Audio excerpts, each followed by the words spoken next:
Hulk, তুই এখনো ব্যায়াম করছিস? আমাদের 1 লাখ মেহমান আসবে, তুই তাড়াতাড়ি বড় মোরগ আর ইলিশ নিয়ে আয়। আচ্ছা মা, যাচ্ছি। কি আজব! 1 লাখ মেহমান!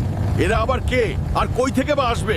যাই হোক, মা যখন বলেছে তখন আমাকে আনতেই হবে। চাচা, আমাকে একটা সবচেয়ে বড় রাতা মোরগ আর বড় ইলিশ মাছ দেন, যাতে আমার মা 1 লাখ মেহমানকে খাওয়াতে পারে। পাগল নাকি?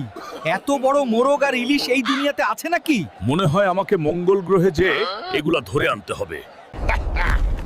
এই তো পেয়ে গেছি তোকে। আমার মায়ের 1 লাখ মেহমানের জন্য তুই একদম পারফেক্ট মোরগ। মা ইলিশ মাছ আনতে বলেছিল, কিন্তু আজ আমি অতিথিদের মঙ্গলীয় মাছ খাওয়াবো, যাতে তারা সারা জীবন মনে রাখে। এই নাও মা, তোমার মেহমানদের জন্য এমন মাছ আর মোরগ নিয়ে আসছি যেগুলা এই পৃথিবীতে পাওয়া যায় না। অনেক ভালো করেছিস বাবা। রান্না তো সব কমপ্লিট, কিন্তু মা, তোমার সেই 1 লাখ